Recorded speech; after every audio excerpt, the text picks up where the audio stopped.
And today is Tuesday. It is the 20th of October, 2015. Thank you for being with us. This is Wayne Goldsboro Television. I'm Wayne Alley. And I'm Kate Daniels. How you doing? I'm good. How are you doing? I'm loving this weather. It is oh boy, fantastic. Yeah, you know, and occasionally some a shower will drift through, scattered showers all Come over. in, go out. Yeah, as long as they come in and go out very quickly, Right. that's okay. You remember a couple of weeks ago during the fair, particularly just before the fair was getting started, we had a tremendous amount of rain here. But that took care of a lot of the drought situation across the Right. state, and that was a good thing. But Right. boy, I thought it would never end. Too much water. I kept waiting for the 40th day. For Yeah, you know, and it just didn't materialize. Let's see now. Today's the 20th day of the month. Today is Brandied Fruit Day. Oh. I think that's what it means. Oh. Yeah. So Napoleon or whatever your taste. Interesting. Very interesting. Brandied Fruit Day. You ever heard of William Christopher? You ever heard of MASH, the TV show MASH? Yeah. He was Father Mulcahy. Okay. On the TV show MASH. He turns 83 Oh, today. wow. Father Mulcahy, he's 83. That was a good show. Yeah, it was. It still plays on yeah, some yeah, channels. It's still on in syndication on several channels. Melanie Mayron was a TV show 30-something. She played Melissa, rather. Melissa's 63 today. Viggo Mortensen has done everything in the world. He is an extreme talent of TV, movies, particularly movies, and Broadway. He was Aragorn in Lord of the Rings. He's 57 today. Jennifer Freeman is on My Wife and Kids. She's 30 today. And there you go. Those are a few of the birthdays for today. Very nice. There you go. Very nice. Very nice. Okay. October 20th. Yesterday, I failed to mention this, but we had a couple of ladies on last week with the Senior Center. We had Lesa Barker and Peggy Tate, and I went out to the Senior Center and talked to them about Medicare. How it works, what it is, and is it the big scary monster that people think it is? No, it isn't. There's 4 parts, A, B, C, and D. A and B is doctor and hospital, or hospital and doctor. C is a combination of everything, and D is D for drugs. D. And right now, beginning yesterday at the Senior Center, they have open enrollment. So if you have any sort of changes to make to your Medicare plan, Part D plan, this is the time to do it. Between now and December 7th, you can change your Medicare plan, Part D. And the reason that's necessary is because things change during the year. And if you think about it, Medicare is through approval by Medicare and the U.S. government, is all handled by insurance companies. Right. And rates change, Right. fees change, laws change, all kinds of things happen. So if your rate has changed to the point that you just say to yourself, you know, I need to change something. So they can help you with this. It doesn't cost you anything, and it doesn't pay them anything. So they're totally unbiased about this. Unbiased help. They can give you all kinds of help with your Medicare plan Part D. If you just simply go out on Monday, Tuesday, or Wednesday at the Senior Center, there's someone there that can help you. They have a whole crew of people there that can help you and answer questions for you and sign you up for a new plan, or you keep the one you have. Or have questions answered. Exactly. That is another great example of what a blessing it is to have the Peggy Seeger Center here in town. You, yeah. It is. And Lesa Barker and Peggy Tate and all those other people there to help you, they have a great wealth of knowledge so they can help you with this. Now, if you can't get out to the Senior Center, you can actually go to your telephone and call the state office of Medicare and get answers. And that number is 1-855-408-1212. How do you know that? I'm putting you on the spot. I read the phone book once. But it's 1-855, it's toll free, 408-1212. Wow. Yeah, that's it. That's the number in Raleigh. And it doesn't cost you Pretty anything, toll free. impressive, sir. Well, anyway, also at the Senior Center today, they have the arthritis exercise program. Starts at 9:30. Very nice. That is nice. Well, they have, of course, they're playing their billiards, and they're getting tough, too. They're starting to challenge other senior centers around the state. Kinston, Wilson County, Lenore County, Wilson County, they're going at it. And we got some pretty good pool players here. They've got the trivia today at 10:15, crochet and knitting at 1, recreational cards at 1, pinochle at 1 o'clock as well. Okay. Now, yes, ma'am? Yes. Yes, ma'am. Yes. And furthermore, Kids Fest takes place October 24th. Oh. Oh, and it's a biggie. It is a biggie. Takesha Darden and John Morton and a whole bunch of other people going to be involved with this thing. My cousin John's always, well, there's going to be a spaghetti dinner on the 23rd. And Okay. wherever's the spaghetti dinner, you'll find John. But that's 23rd of May, I'm sorry, next year. But I'm getting ready for it. Wow, you're pre-planning pretty I good am there. When is pre-planning, yes. Kids Fest? Kids Fest is October October 24th. 24th, all right? Coming up on it. This Saturday, I believe it is. Great. I So think we've this got Saturday. Chili Fest and a Kid Fest. Wonderful. Outstanding. Okay, well, we've got another segment to talk about here. Let's see who's on today's program. Let's.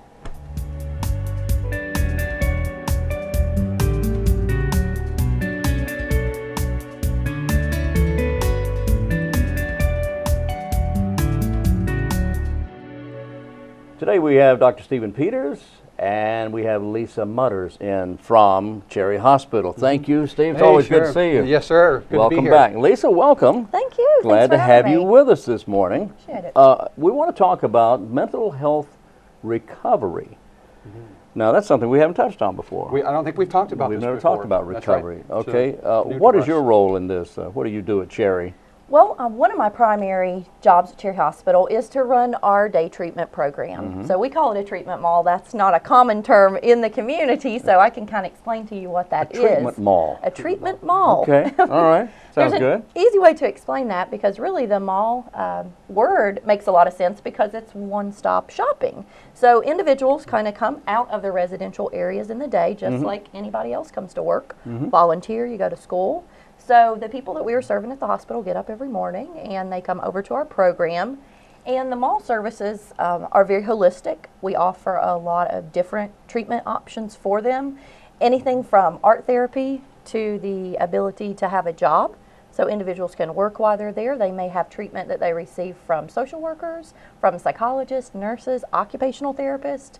So it really is a mall. It's kind of like you go to one of those indoor shopping malls and you have access to all the things you need in one area. Lesa, this is very interesting because I'm sure there's a misconception about the consumers or the patients at Cherry Hospital in that the general public would feel that they simply go to the hospital and they stay in a room, the rubber room, which Right. there is no or, more. Or there's more like maybe our experience in a medical hospital where you're in Right. a patient room and the services come to you, your doctor, Yes, or if you okay. need this, a nurse will come in and see you, and services come to the bedside. But that's not the case. Oh, no, indeed. In fact, it's the individual gets up then and goes to Lisa's program where all the services are then there in that building. So it's just like like I get up and go to work every That's morning. right. That's right. Absolutely, absolutely. And for some of the individuals that we serve, they may be going to work as well. As a matter of fact, talking a little bit about recovery, work is one of the most effective forms of treatment that you can actually offer to someone with mental illness. It's an evidence-based practice. It can be very effective in helping them get their lives back together. Yeah, I think there's a lot of self-esteem. It normalizes what you do. It gives you structure. It gives you interaction with other people. Right. Boy, our job provides so much for what we need psychologically that it makes sense that it would be an evidence-based good idea to help Absolutely. people with mental illness. Could that be the thinking, that is that homeless people, for instance, who do not have a job, do not have that structure in their lives, perhaps the feeling is that perhaps they're a little more mentally ill or have Right, have that condition? They've yet to engage in mental health services. I think that's another way to think about it. Okay. But the boredom alone, just think of, that boredom is pretty know. toxic. Yeah. There's just nothing to do, and nothing to do then leads into sort of bad decision making. Yeah. And so, yeah. Okay, so Lesa, how do you go about if you have a client, a patient who comes to you at the mall? Where do you start? How do you determine what this person needs or does? That's a great question. I'd love to answer that Well, one I just for made you. it up. Just like that. Well, thank you. I love that you asked that because it's a very personal thing for individuals. And a real basic tenet of the recovery philosophy and the treatment mall philosophy is that we look at the actual individual's wants, needs, interests. So it's not always just about their deficits or their symptoms. We realize those are very serious things that you have to take a look at, whatever the symptoms of their illness are. But we also talk to them about what they're interested in. What are their strengths? That's why we have a holistic model, like being able to offer things like art and things like music and work, because we know maybe as the treatment providers that they are having some issues with substance use, for instance, and they may need some education and treatment with that. But they may also be an individual who is really interested in working or really interested in music. So we can use both of those pathways, offering the substance treatment, but also offering something that's enriching for their life, because that's also going to help them get hope. It's going to help them feel meaningful again. It's very hard to begin to recover and get better from a mental illness if you don't have that hope, if you don't feel meaningful anymore. There's so many different levels, so many different severities of mental illness. How do you determine how far you can go, or is it pretty much unlimited? Well, the great thing about the kind of treatment that we offer in the treatment model program is that it can change at any time. So it's not like you kind of go in and we give you this form of treatment and that's it.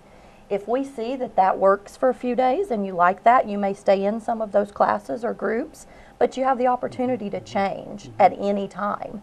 So we work with and clinicians like, you know, Steve's, Dr. Peters' staff, who can evaluate and assess the individuals to see how their progress is. You know, we use the term multidisciplinary. Yes. So the folks over there and what path they're taking, there's a team of folks, and it's a psychiatrist, a psychologist, a nurse, a social worker, rehab therapist, a variety of people who all have input. And it's sort of this collective, kind of with the individual, saying, well, listen, here's what we're understanding. So maybe you have somebody who's mentally ill but cannot really talk so much and verbally express what's going on inside. Well, are there some ways that maybe it's more music, maybe it's in drawing, maybe it's in doing some other things, that they can begin to differentiate those feelings a little bit and begin to express that a little bit, and then maybe eventually having some talking group would make more sense. Okay. So having that full menu is really the exciting thing about what Lesa does. I can only guess that perhaps some people come in to the facility and come to you, and when you start on them, they seem to all of a sudden find a direction in which they really enjoy, such as art. They have no idea that they were even interested in it, and then all of a sudden they start drawing or playing an instrument. Now, tell me about that. Does that happen? That happens, and it happens all the time. Really? It's the most exciting and amazing thing that we see. A new discovery. Yeah, new discovery. Well, or it's until sometimes it's a lost, that they used to have that passion, they used to have that interest. And because of so much of the debilitating effects of living with severe mental illness for 10, 20 years, they lose that love. So we get to see new interests spark. We get to see sometimes reconnection with family. Someone who hadn't worked in 20 years getting a job and then discharging from the hospital and getting a job in the community. Wow. So we see success like that all the time. And conversely, I would have to think that there may be somebody who has no art ability and has no interest in that. Sure. What do you do with them? Or do you continue with them until they find something? Well, you know, the good thing about our program is that we have about 80 different types of classes that we offer every single day. Wow. And if we can't find something in there that works for you, then we look at other alternatives. We may have more of a one-to-one kind of setting where maybe going in a class doesn't work for that individual. They might not be ready for that yet.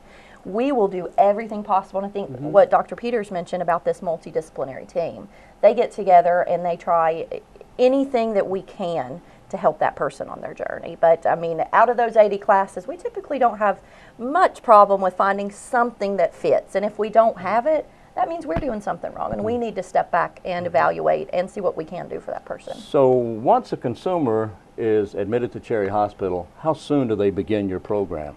They, unless it's a weekend, they begin the next morning. Oh, okay. Absolutely. Yeah, we don't sit around and just contemplate or think and wonder about this for a while. It's the next day. For most people, it's the next day. And Steve, you and I have talked about this before. How long do people actually stay at the hospital? Some people feel they may be there for years and years and years and years. And that's just not true anymore. right. And maybe way back in the day, you would come to a service like Cherry Hospital, state psychiatric hospitals, and maybe just stay indefinitely, and maybe for the rest of their life. And these And you days- can thank the movie industry for that. Yeah, Yeah. they, You know, we've kind of you really pushed can. that in books and movies and a lot of the general Horrible public. movies. Yeah. Yeah. And it's just not like that at all. There are a couple different subgroups or breakouts of this. The majority of people within a month or so are back on their feet, good to go, and back from wherever they came. Absolutely. There are some people that might take 4, 5, 6 months, and then there are folks who are there a little bit longer. But the idea of you're coming to our hospital and you're staying there for many years, that is indeed a very rare event. Absolutely. So once they begin their program with you, they stay there a month or two, perhaps. Do they ever leave the hospital and then go in an entirely different direction from they came when they came into the hospital? Does that ever happen? Absolutely. You know, what you really want to see is them getting back to whatever was good about their lives before. Yeah. The natural supports that they had, the family relationships, work, school. So we really want to see that. We want to see them go and take off. They may learn some things along the way with us. One thing we also like to do is not completely isolate someone from the rest of community while they're with us. We do as much community overlap as we can. We teach folks about community resources, making sure that they understand what services are out there, because we don't want to discharge an individual and not ensure that they have the types of supports and services that they need. So it's very important that they're learning those things while they're with us as well. And that's the idea of this recovery model. Absolutely. That we're going to recover kind of from this episode, but it doesn't mean that your life stops. So let's get you back to your life, and then back to whatever, most people with mental illness are doing what everybody else does. That's right. They're living at home, they're having families, going to school, having jobs. They have some symptoms and they're struggling and may have some problems they're dealing with. But with effective treatment, they're out they don't need to be in hospitals. I can't help but Exactly. feel that over time that one reason that the stay time at Cherry Hospital has been shortened so greatly is because of your program. No doubt. No doubt about it. Because of your program. I certainly agree that being able to offer people more types of services and treatments, as opposed to way back in the day, as Dr. Peters was discussing, when you stayed on the units and you stayed there, and really the treatment multi-type programs came out of research that showed once you started getting out and getting off of those units, participating in normal activities just like everybody else, people were getting better quicker and needing less I've time been in doing the this a hospital. little bit longer than Lisa has, Just a and there was a day, not that long ago. I'm not going to talk about how old you are. Yeah, Okay, but- we're not going to but- mention that he but is an old we used to man. talk about inpatient programs that were really TV and Twinkies. That's kind of what yeah. inpatient. Now we talk Yeah. about active treatment. Yeah. It's an active process. You're See, I not just thought it was sitting Coke around. and cigarettes. Yeah, That's Coke what and I- cigarettes. Well, yeah, some of those TV and Twinkies, the room was so. Coca-Cola and cigarettes. Yeah. Much Oh yes, Coca-Cola Yeah, and there's no cigarettes. product placement here. That's Yeah, right. right. We have none of that. But the rooms were full of smoke. That's true. Absolutely. You probably couldn't see the TV screen for all the cigarette smoke. There you I've go. been in those rooms, and that's just not the way anymore. It is a very active treatment. It's a lot of people, a lot of services, and really getting a person back on their feet and back into the community. That's a the great exciting way. part. Yeah, Wow. great way to describe it is back on their feet. And that's, I think what a lot of people don't look at is that it's not always the symptoms of the mental illness that can really hurt a person. It may be the fact that because of the mental illness, they may not have been able to get a job. They may be living in poverty, have lack of access to insurance and treatment. They may have lost connections with their family. They may be struggling with their spirituality. Those things are actually harder for people to overcome than the symptoms. It's the actual results of struggling with a mental illness for a long period of time that's harder for people to recover from. So that's why we don't just focus on the symptoms. We help them with that whole aspect of their life to help them, like he said, get back on their feet, which then they have their own internal strength and support to get, to recover, to get better. They can cope with the illness better if we help them build their lives back up. All right. Wow. It's exciting This stuff. is exciting. This is a very strong program here. There's a man. lot This is going great. on. There's a I think lot that's the going on. message is that for what we do at Cherry Hospital, there's a lot of activity, there's a lot of treatment, there's a lot of program and services Absolutely. that most people would never realize and probably do not need to think about. That's right. And that we're just sort of there. Well, it's a very busy place, and there's a lot of success stories Yes. that we need to Oh, be yeah. thinking about. And indeed, that I think Lesa sees that firsthand. Every day. Yeah. Great. Well, gee whiz, I sure appreciate your coming in. Absolutely. Steve, it's always great Hey, to you see betcha. you.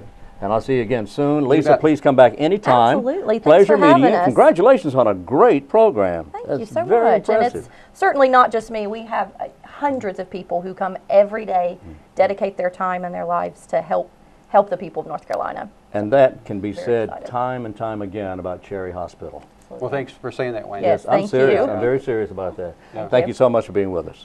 Thank you.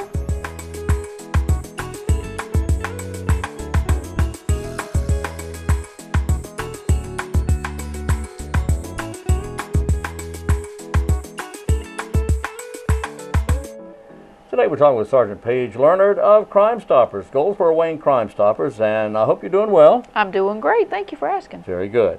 We are asking the public's help in the getting information to Crime Stoppers about a crime that's been committed here recently in Goldsboro. What's going on? Well, on October 13th, the Goldsboro Police Department responded to hearing some shots fired and immediately went to the area of 300 block of West Spruce Street here in town. They discovered at that time already there was a 32-year-old victim by the name of Abdullah Whitaker. Had been shot, and unfortunately when they arrived he was already deceased. So we are definitely asking for the public's help. This was, you know, midnight time frame on a Tuesday night, and many times I say when I come and do these, Goldsboro is awake at midnight, and so we feel like there was people out in the area that may have seen something, heard something, anything, any little piece of the puzzle will help. Now, the 300 block of Spruce Street is not far off South William, That's correct. off South William Street. So at that time of the night, midnight, even if you're lying in bed watching TV, you may have heard something. Right, right. So if you heard something and you got up and you peeked out the window, or if you were out in the yard feeding the dog or whatever, there's a chance that somebody saw something. That's right. Regardless of how small they might think that information is. Right. You know, a lot of times those little pieces of the puzzle are what helped us. And, you know, I received a call just coming in to the studio in reference to this incident, and they started the phone call right off with, I'm sure you already know this, but, and in fact, it was a new piece of information. There you go. And so a lot of times I had to tell people that. You might think we know every piece of the puzzle. Sometimes we do, sometimes we don't, but we want to hear it. You want to hear it, Yeah, we wanna regardless hear it. of what you think. Right. They may not have that bit of information, and Right. that may be the little bit of information that closes the case, and Right. puts it together. Right. Now, if that is the case, would a person be entitled to a reward? Well, as long as it's their information is what led us to make a felony arrest. Okay. Crime Stoppers in Wayne County pays for cases that are in Wayne County and on felonies. They don't pay on misdemeanors, but what I tell people a lot of times is sometimes they will provide information. It might start out as a misdemeanor, but it turns into a felony. Crime Stoppers the board will actually pay information if sometimes we just recover a gun or we just recover drugs and we're not able to make an arrest. A lot of times the board will discuss that and, you know, provide tip money on that also. Every case is a little bit different, but as long as it's a felony, we certainly do pay for that. And these are crimes committed in Wayne County. In Wayne County. In Wayne County. If there's a crime committed, say, in Rowan County or in Allegheny County, Right. then they may have a Crime Stoppers program there. Yeah, what happens a lot of times, I get a lot of calls for different counties. What I will do is one, find out do they have a Crime Stoppers program. If they do, I'll hook up with that coordinator. I'll get them in touch with each other so that they can provide the information to that county and see if they're eligible for a award too. Okay, and you see the number crawling across the bottom of the screen there. Crime Stoppers is 919-735-2255. And if you prefer to text, that's okay too. They don't want to hear your voice necessarily. They don't want to know who you are. So the number to text is 919-222-4230. Sergeant Paige Leonard is your contact with Goldsboro Wayne Crime Stoppers, and I thank you for being with us. Thank you for having me. Thanks for watching. This is Wayne Goldsboro Television, in the heart of Goldsboro, in the heart of Wayne County. We are back on Wayne Goldsboro Television, All right. Don't forget, this Saturday, the medicine drop at Berkeley Mall starts at 11 a.m. It goes until 2 o'clock. So if you have outdated medication, don't take it. I know some people say, yeah, it's okay to take, but some people have medications years old lying around the house degrading. Don't flush them down the toilet. Yeah, Don't throw them in your trash that's can. right. Come out here and be a part of this. This is a great effort. And somebody might say, well, why can't I flush it down the toilet? Why Well, can't you? It gets into the water supply. If you can imagine hundreds, in fact millions of pills all being flushed down. And we're talking about not only aspirin and things like that, we're talking about birth control pills, we're talking about antibiotics, cancer treatments, all that sort of thing. We don't want that in our water supply. Right. Take them out to Berkeley Mall Saturday from 11 till 2, and they will dispose of them. Leave them in the original containers and just take them out there. And there's no names. They don't care who you are. They just want that stuff, okay? That's right. And get them in there and destroy them. That's right. Saturday's going to be a big day. What's because Saturday? Saturday, the Arts Council of Wayne County, the old ACWC, will host their second Art of Fashion Showcase. That's at the Terrace Room, the famous Terrace Room, second floor of the Waynesboro House. Has been redone. It's absolutely gorgeous. It's a beautiful room. It will be done at the Terrace Room in Goldsboro. Doors open at 6:30, showtime 7 p.m. The show, which sold out last year, will feature fashion apparel and jewelry from more than a dozen local independent designers and boutiques, as well as local models and performers. Designers will also be on hand to sell looks straight off the runway after the show. Current supporters include celebrity sponsors Chef Herb's Bistro and Restaurant, Smoothie Cove, and Bicycle World. VIP sponsors are Krispy Kreme, Papa Murphy's, and Chef Herb's. Attached is absolutely nothing.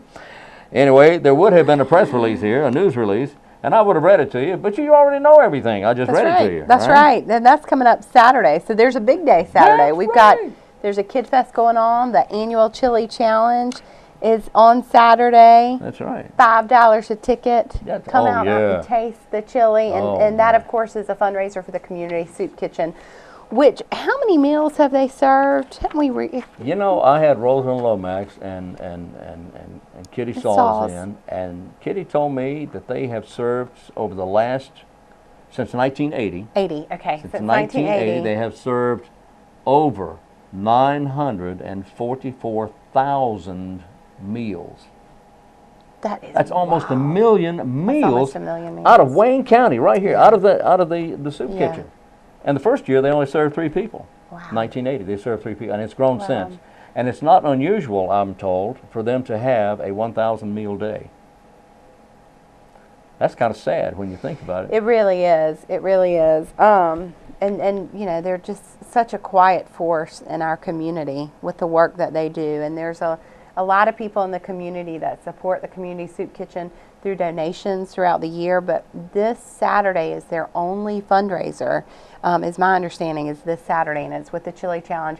It is a family fun event. You get your ticket, you get your bowls of chili, and you will try some of the best chili ever. I've always thought I make good chili until I came to the Chili Challenge, and I was like, oh, mine's not that exciting.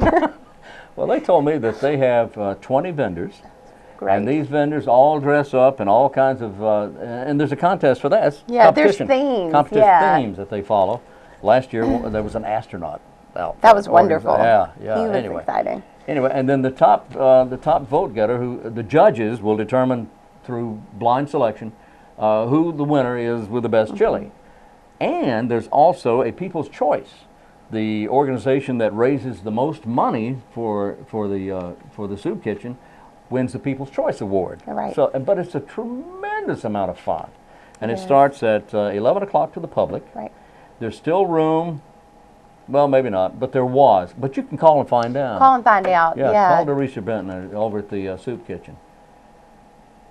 731-3939. Wow, I'm super impressed. 919-731-3939. But we want to see you out there. There's going to be music and a lot of fun. We're looking forward to being out there. Oh, yeah. And then on November 6th, we get to do this all over again because we're going to go eat fish. The Shriners Fish Fry, which was moved from it got rained out. It's going to be on November 6th. We'll tell you more about that maybe tomorrow. Sounds good. Because we got to go right now. We're out of time. We'll do this again bright and early tomorrow morning, beginning at 7 o'clock, and then the show will repeat again at 12 o'clock at noon. Why am I talking so fast? I don't know. I don't know. I don't know either. So anyway, we're going to do it again. And until then, this is Wayne Goldsboro Television. I'm Wayne Alley. And I'm Kate Daniels. And this is Wayne Goldsboro Television. Did I say that?